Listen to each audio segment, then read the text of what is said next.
Good afternoon and welcome to the fifth concurrent session of the day. Virtual courses require mastery-based solutions. Our presenter today is Laura Shevlin with Hawks Learning. If you have any questions during the session, please feel free to enter those into the Q&A section at the bottom of the Zoom screen, and we will address them at the end of the talk. We're also giving away 3 $25 Amazon gift cards at the end of this session. To enter for a chance to win, click the link in the chat to enter your name onto the prize wheel. And on that note, I will hand it over to Laura. Thanks, Joanna. All right, thanks for everyone for attending today. I'm going to go ahead and get started here and share my screen.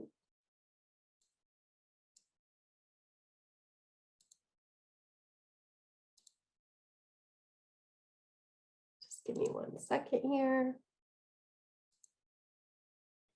Perfect. Well, let's go ahead and get started. Welcome, everyone. My name is Laura Shevlin, and I'm an educational courseware representative here at Hawks Learning. Today, the title of my presentation is called Virtual Courses Require Mastery-Based Solutions. Let's get started. So first and foremost, what is competency-based learning? Competency-based education refers to measuring progression in a course based on mastery of explicit learning outcomes rather than just a set amount of time. Today, I'm going to share more information about how elements of this approach can be particularly beneficial in an online environment, as well as how the Hawks unique mastery approach couples well with this course structure. Now, this CBE framework, developed by the Institute of Educational Sciences, provides guidance to schools who might be looking to completely redesign or overhaul to a competency-based institution, where there are no longer traditional course schedules or set semesters. Today, I will be focusing on how we can pull strategies from this type of course to fit well within a traditional course structure that is still a semester or quarter-length course, since I know that's what most schools still implement. A couple of things I'd like to focus on here from the chart. First being the importance of selecting an assessment system and learning management system that will support your goals. Second, the importance of defining the course proficiencies, which can oftentimes be seen as the biggest challenge when developing a CBE course, defining what objectives the students will need to demonstrate mastery on in order to receive credit for the course. Like with any course redesign, buy-in and professional development for students, parents, and faculty is important. The role for faculty will be a little bit different as well. You will have the opportunity to provide more individualized support for your students while still using expertise in the content and extracurriculum design to make the course your own. You're also able to use technology as a team teacher in order to help you better identify students who might be struggling with certain topics so that you can intervene at those points. And lastly, students will like how this approach is much more flexible, but it is critical that they understand the importance of taking ownership within the learning process. So again, for today, we're going to discuss some of the biggest benefits of a mastery-based or competency-based approach in an online course. And I've listed them out here for us to discuss. And we'll switch gears over to the student side of the online software in order to really connect these dots for you. The first being students advancing when they master skills at a defined proficiency level. Second, learning is more personalized. Third, emphasis on demonstrated learning over seat time. Fourth, transparency, empowering and motivating learners. Fifth, assessment is a continual part of the learning cycle. Six, educators can offer more timely support. And lastly, students developing lifelong learning habits. So we're going to go ahead and transition over to the student side of the software so that I can highlight the student experience as well as the Hawks mastery-based assignments. Now, what I've pulled up here is the student side of our online learning platform. Before we jump into a homework lesson, I'd love to give you just kind of a quick tour of the student dashboard here, and then we'll hop into a homework lesson and discuss the mastery-based approach here. So at the top left-hand side of my screen, you can see the grades tab. This is where students can access their accurate and up-to-date grades with Hawks.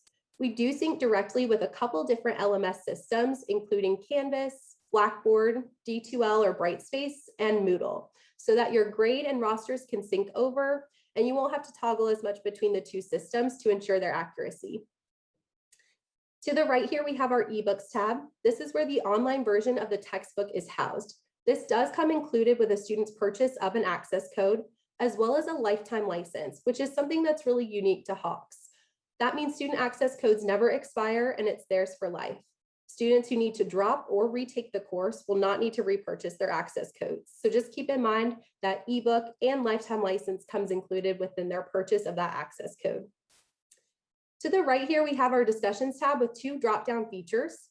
First, we have our live chat where you can host virtual office hours and instant message with students. And then next we have our discussion board where you can post topics or questions for students and they can thread their answers below. Ultimately, just another avenue of communication outside of those regular classroom hours. Jumping to the right here, we have our bell, which is our internal notification system. This will let students know of any upcoming items that they have on their to-do list or any overdue assignments. To the right here, we have our envelope, which is our internal messaging system. This is how you can send out course announcements for students or to your courses as a whole. One thing you can choose to set up here are automated assignment reminders, which will send out automated messages for your students for any upcoming or overdue assignments, depending on how you want to set that up. So for example, if every 24 hours before an assignment is due, you want students to receive that personalized message from you, reminding them to get their assignments turned in, that's something that you can set up once at the beginning of the semester, and all semester long students will continue to receive those personalized reminders from you. To the right here, we have a drop-down menu with just a few things I want to point out for you. First, we have our live support.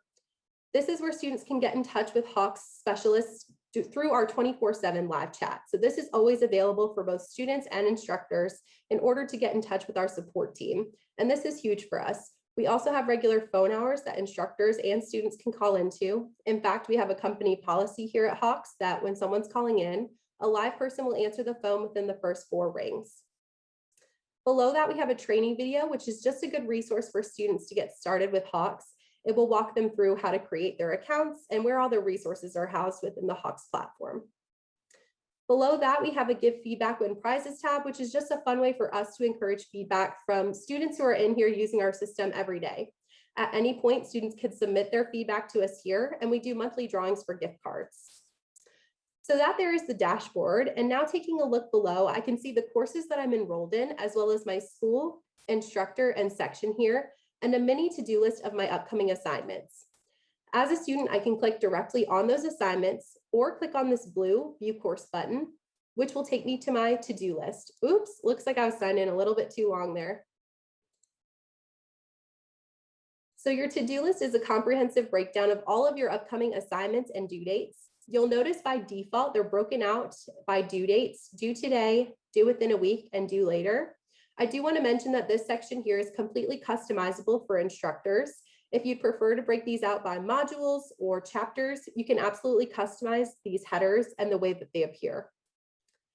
Clicking on lessons, this will whittle down to just those homework lessons pulled from that to-do list and those upcoming due dates here. I'm going to go ahead and click on an upcoming assignment. Let's see here. And this will take me to our 3-mode learning path of learn, practice, and certify. All of our homework lessons follow the same 3-mode learning path, so I'll just pop into each to show you what that looks like for students as they navigate their homework lessons. So the Learn mode is a multimedia presentation of the textbook.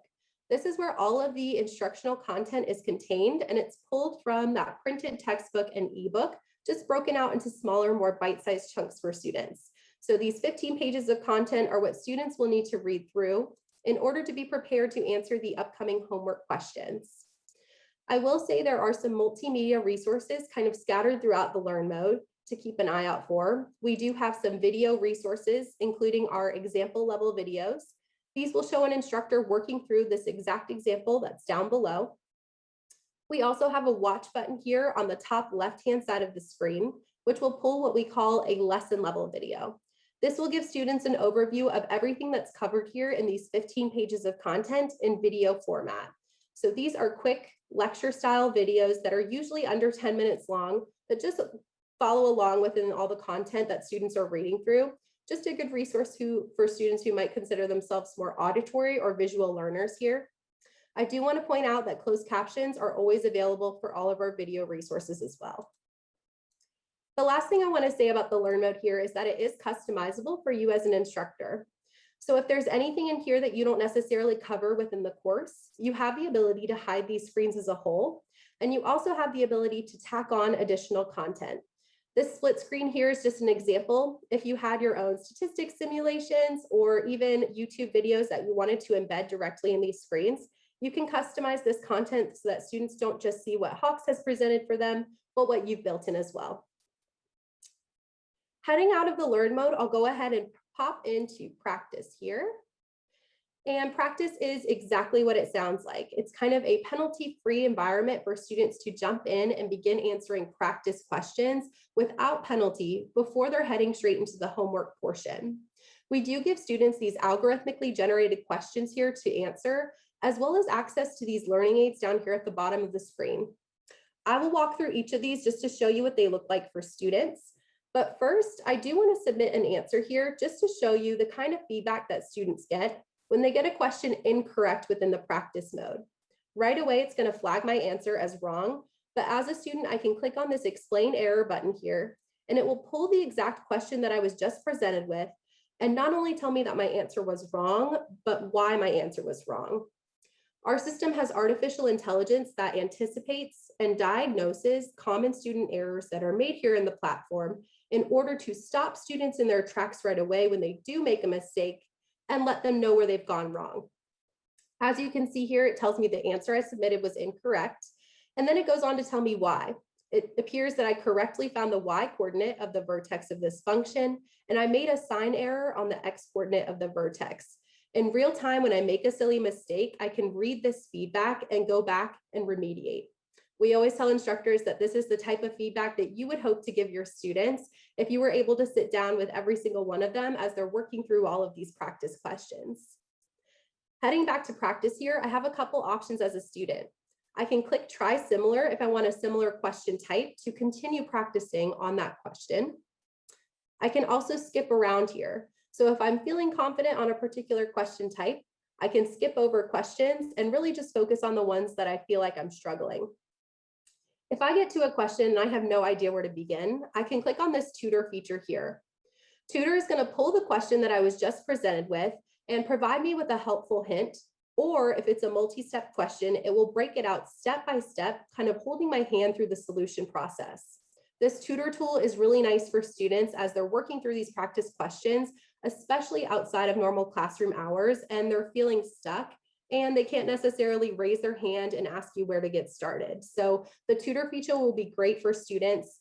During the step-by-step, they can answer each step on their own or display the step answer and move on.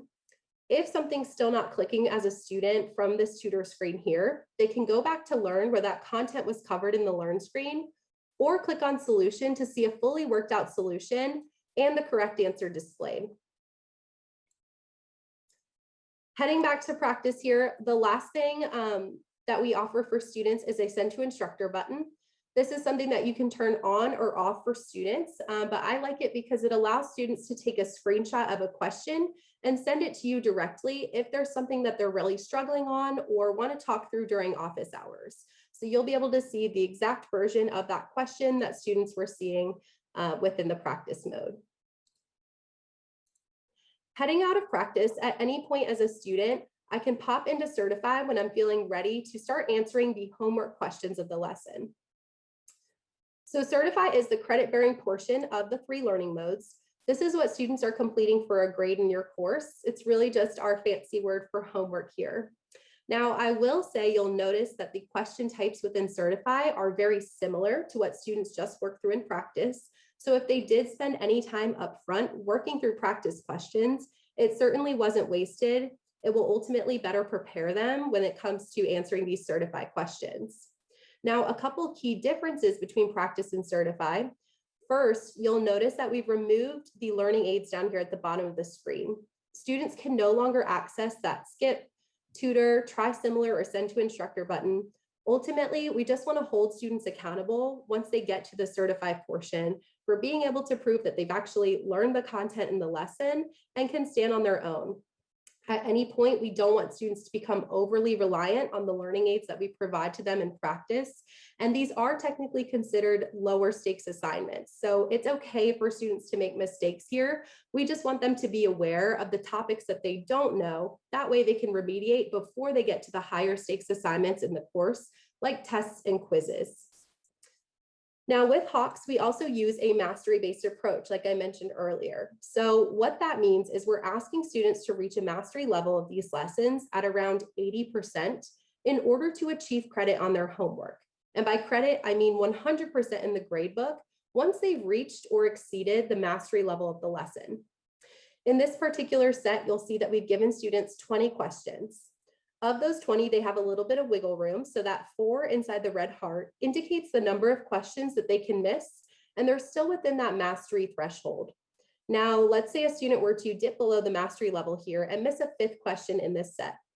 Our system will take them out of Certify and place them back into the practice mode with a customized set of questions based on what they've just missed. So that adaptive remediation, allowing students to go back into that penalty-free environment and really focus on those question types that they're struggling on. And in practice, of course, they can access the learning aids and the error-specific feedback that we just walked through. At any point, they can come back in and attempt their Certify lesson again. We're never going to block them out of Certify or take off points when they dip below the mastery level. They truly have unlimited attempts when it comes to their homework lessons and ultimately scoring that 100% in the gradebook. We'll just give them a new set of questions back from the beginning to, again, really ensure students are mastering these topics as a whole, since they'll need to later apply them within the course. So that is our mastery-based approach here within those 3 learning modes. One other thing I did want to share before we switch gears back to our PowerPoint is found underneath of this web test tab. And it's another thing that students can do to help prepare for upcoming assessments in the course. So if students click on this practice web test feature here, they can actually create their own practice web test or study guide for any upcoming tests or quizzes. As a student, I can come in here and name my practice test. I can set a number of questions that I'd like, and I can even time myself if that's something that I'm struggling with. And then from here, I have access to all of the different chapters and lessons within the course. I can add those in as I'd like, and then click Start. And it will generate a practice test for me to work through. So this is just another study tool that students have outside of those homework lessons to help prepare for those higher stakes assignments in the course.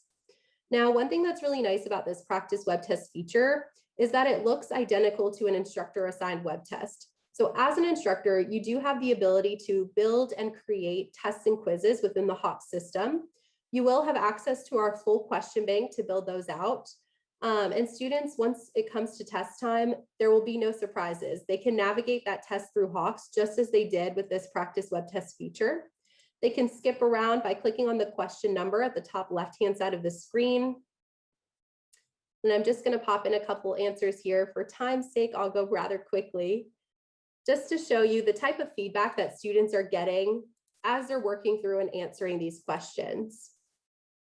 Let's see. I'll go ahead and submit here on the top left-hand side of the screen. And then students get a really nice breakdown on how well they've performed on that practice test. Of course, for today's purposes, I kind of zoomed through it, but you get the idea of their overall performance in this pie chart, the number of questions they got correct and incorrect, just giving me a good idea as a student on how well I might have performed on that test if my instructor created it and assigned it to me. And then here on the right-hand side, a breakdown of my performance by lesson. So showing me each lesson I used to compile and create that test. Visually, as a student, I'm able to see those areas where I'm performing well and the areas where I might want to dedicate more study time to. So I can not only see those areas of red, but I can actually click on them in order to generate more practice questions for me to work through. So again, just the idea of giving students as many opportunities as it takes in order to get in that kind of endless practice to improve their performance and better prepare them for those higher stakes assignments in the course. From here, I can retake that quiz that I created for myself or go back and review it. Switching gears back to our PowerPoint here.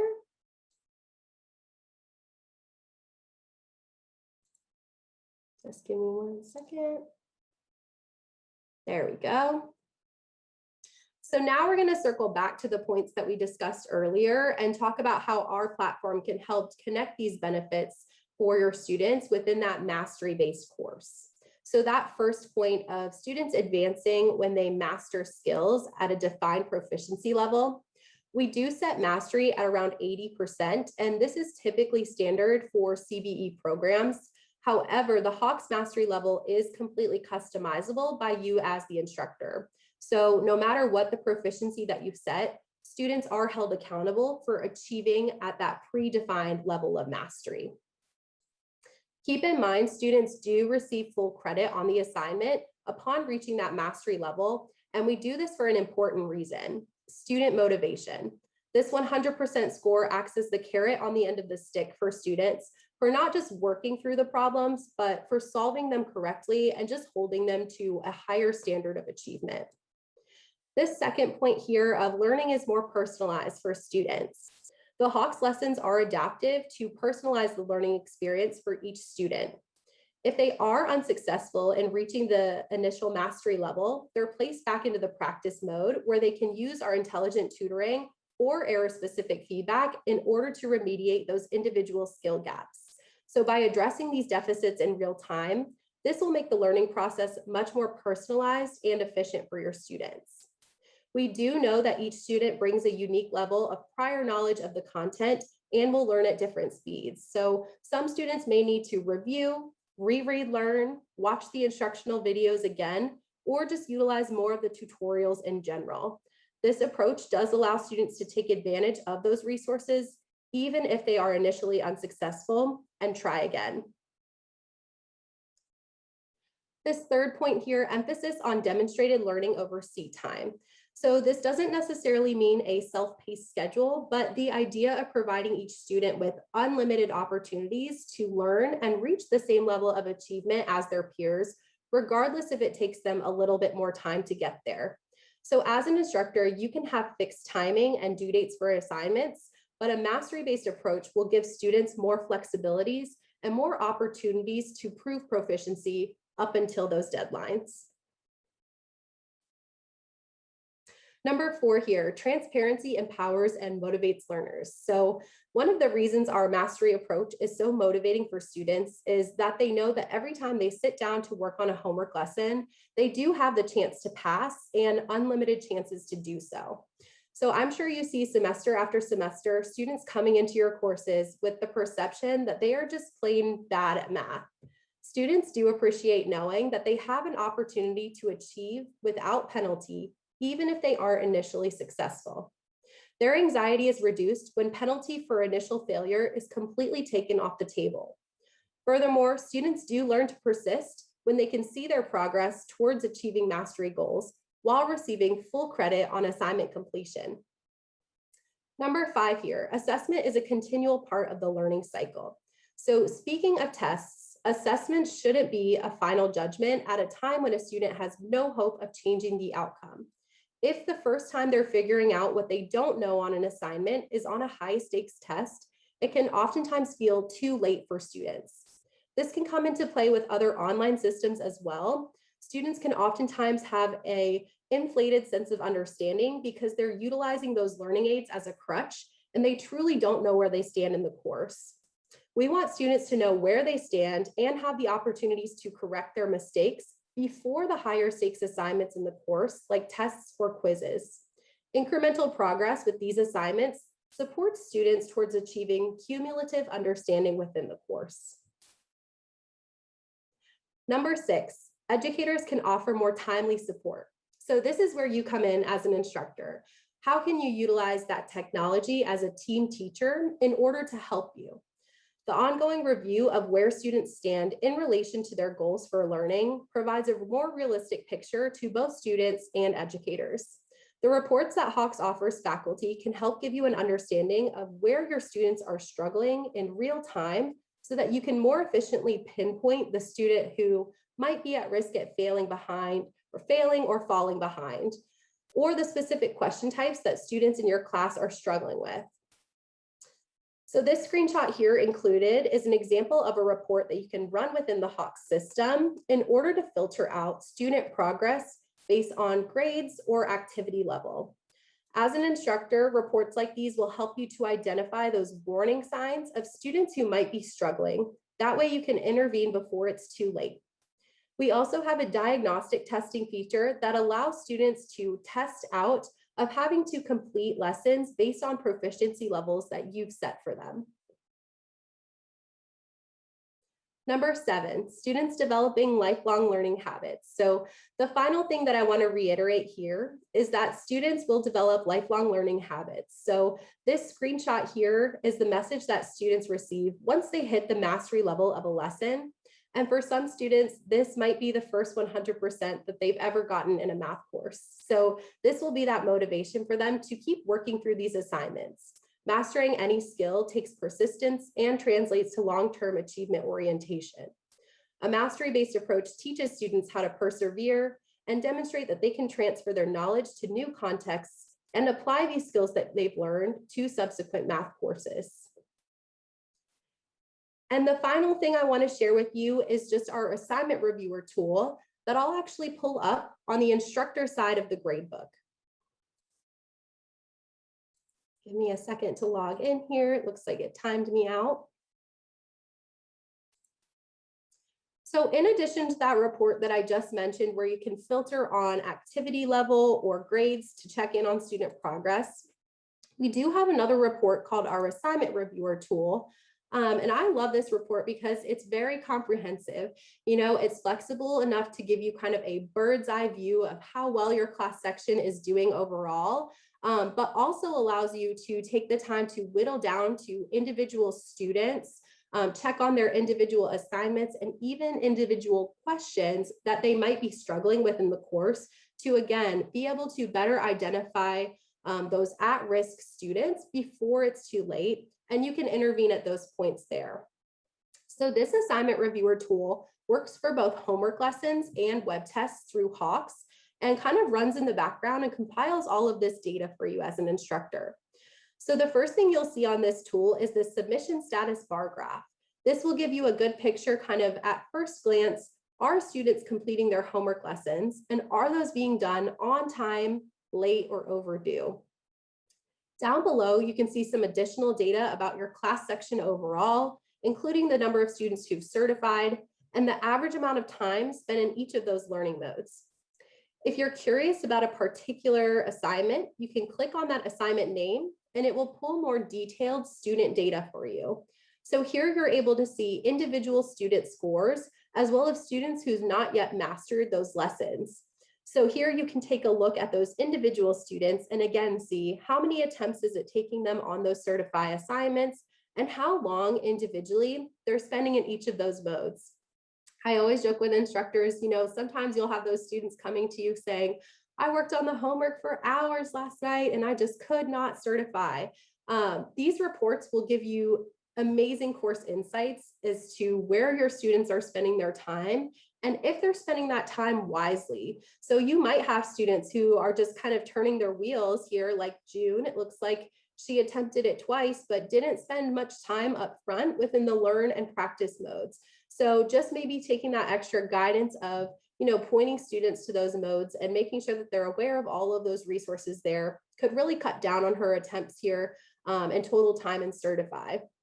Now, if you want to go in and actually review a student's attempt and certify, you can click on their name and use this tool to review their attempts on those questions and see which ones they're missing.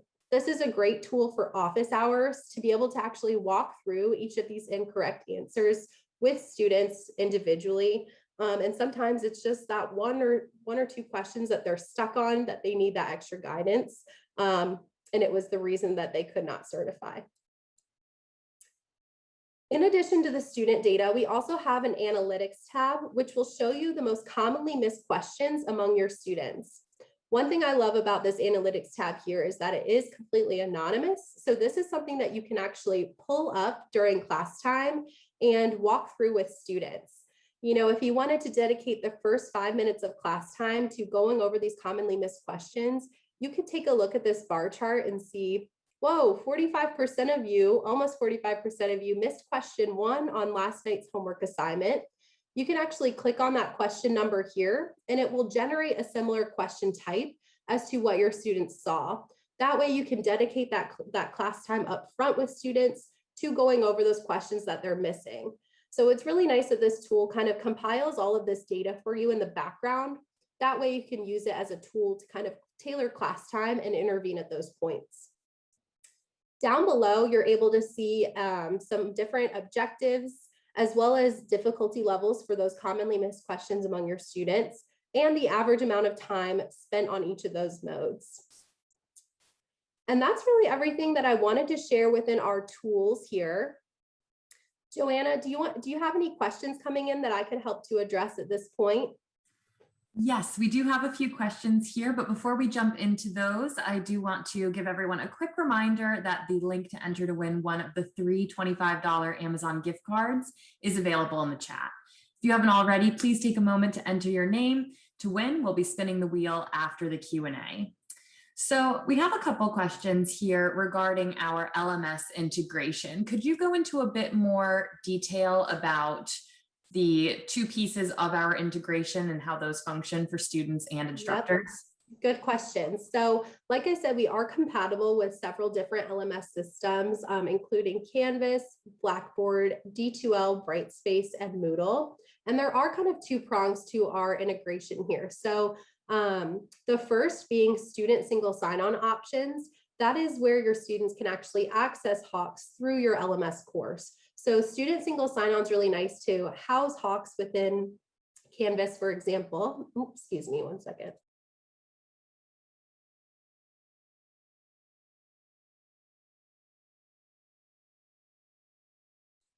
Sorry, guys. Just lost my voice for a second.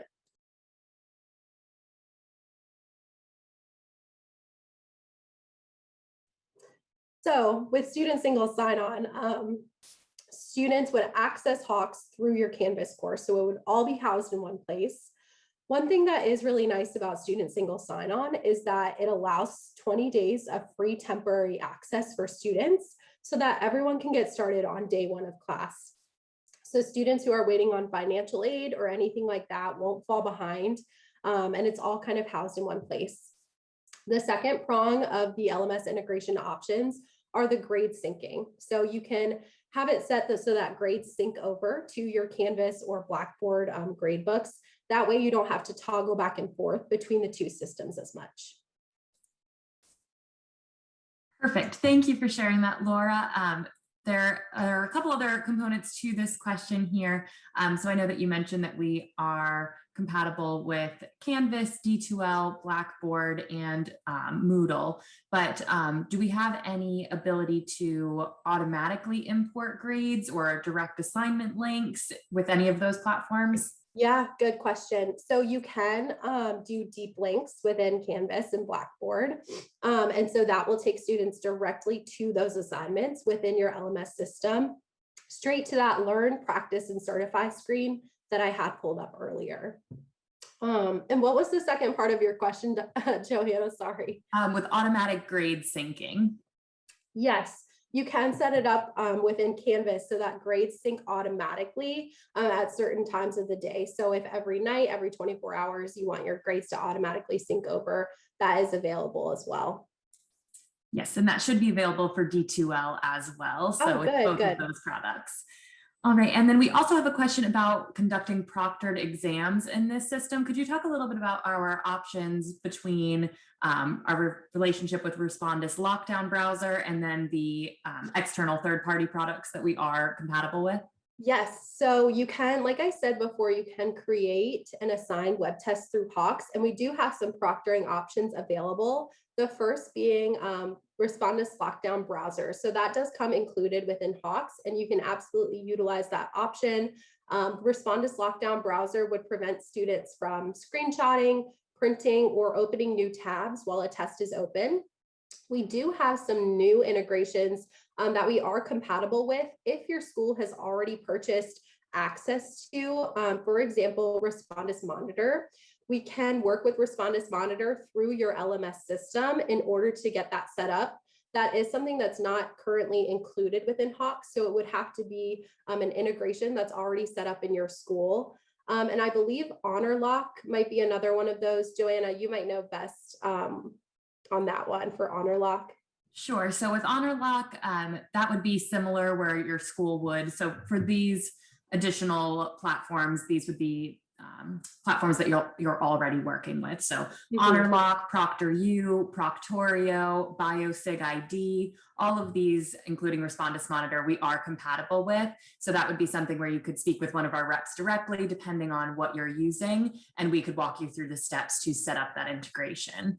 And then we also do have the option of, if you are your school doesn't work with one of those programs, we have seen quite a few instructors combine our Respondus lockdown browser setting with the use of Zoom. So that way you can combine those two, you get the on video monitoring, as well as they're not going anywhere else on the screen. And we've also often heard instructors require students log into that Zoom room through their phone. So that way their phone is tied up and they're not able to access any math equation solving apps or something like that.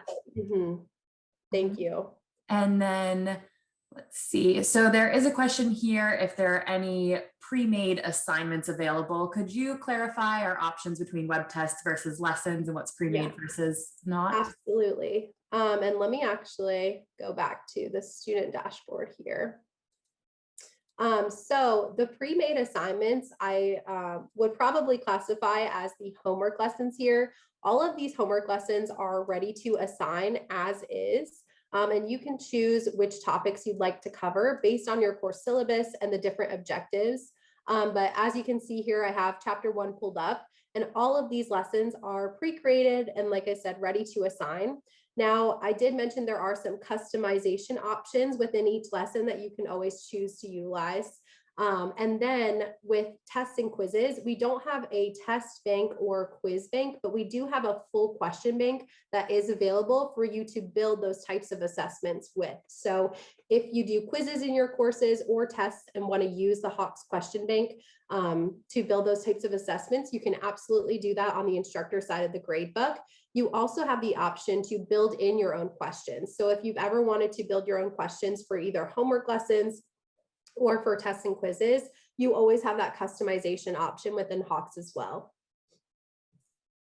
Perfect. Thank you, Laura. And in regards to our web tests as well, we do not offer pre-made tests for the web tests. That really is because we want to give you the flexibility to create those customized to your courses. We know that across the board, everyone teaches a little bit differently. So we let you create those tests on your own. Our web test builder does give you the option to very easily select lessons, select the number of questions you'd like, and it will auto-generate for you. So if you are looking for something a little bit hands-off in terms of creation for a test or a quiz, that could be a good option for you. Absolutely. And that web test builder tool, I will say too, always has the option to print or export as well. So if you didn't want to go the route of assigning through the Hawks platform, you can always do pencil and paper tests too. Definitely. And just a couple more questions here for you while we still have a few minutes. Are you able to assign topics out of order within the Hawks software? Absolutely. So as I mentioned on this to-do list here, by default, they'll be ordered by due dates, but this is something that you can absolutely customize. You can pick and choose which lessons you'd like to assign in Hawks and order them in any format that you'd like. We oftentimes see instructors break these out by chapters or modules and reorder lessons to follow their course syllabus. That way students would see the lessons in the order that you teach them. So it's completely up to you as an instructor, but you always have the ability to not only pick and choose what you assign, but what order that they appear in for students. Perfect. Thank you, Laura. And one more question here. Does Hawks have a diagnostic testing feature, and how do you recommend that be used? Yes, we do. And I might have mentioned this briefly in my PowerPoint, but this is always an option through our web test builder tool. So you can make any test diagnostic through the Hawks web test builder. Basically, what you'll do as an instructor is you'll pick and choose which lessons and questions you'd like to be compiled within that web test. You'll then set a proficiency level that your students need to reach, let's say 80% for this example. Once you assign that web test for students, they'll go in and complete that web test on their Hawks account. For any lessons that they meet or exceed the proficiency level that you've designated for them, they essentially will test out of having to complete those lessons, and they'll only be assigned the ones where they did not meet proficiency. So in other words, giving students a really customized to-do list based on their personal areas of weaknesses. And we see diagnostic testing used in a variety of ways for courses. I'll just mention a few here. Some of our instructors will use diagnostic testing in co-requisite courses on integrated review topics, kind of front loading those remedial topics at the beginning of the semester. That way, students who are coming in at all different levels will then get that customized list of lessons that they need to work on personally based on those areas that they didn't meet proficiency. You can also do diagnostic testing for any lessons that you don't necessarily want to blanket assign across your entire section. So if you do feel like semester after semester, some students come in struggling with these certain topics, you could use diagnostic testing as a way to kind of weed out students who might not need review on certain topics. But then students who do, they'll have that on their to-do list here to complete, in addition to any homework lessons that you want to assign to your entire class section. Thank you, Laura. And one more question for you that just came in. How do students see their incomplete items? So could you talk about the functionality of the to-do list a little bit more? Yeah, so those will appear on the to-do list there if students have not yet completed an item or have not yet certified. So those will appear on their to-do list. Now, once a student does meet that mastery level of the lesson, it will move off their incomplete items and will be marked as complete off of their to-do list. So students will have a clear picture of what's coming up just by looking at that to-do list and seeing what they have not yet completed. I will say too, students can also review their certify attempts. And that's something I forgot to mention in that 3-mode learning path there. But when students are unsuccessfully attempting certify, they can go back and review those attempts and take a look at which questions they're missing. That way they can continue working on those up until the due date. And again, get those items off of their to-do list. All right, and that is all the time we have for questions in this session. Thank you, Laura, for all the valuable information that you shared with us this session. If you do have any remaining questions, feel free to stop by the Hawks virtual booth to speak with a member of our Hawks team. That'll be the best way to get your questions answered most immediately.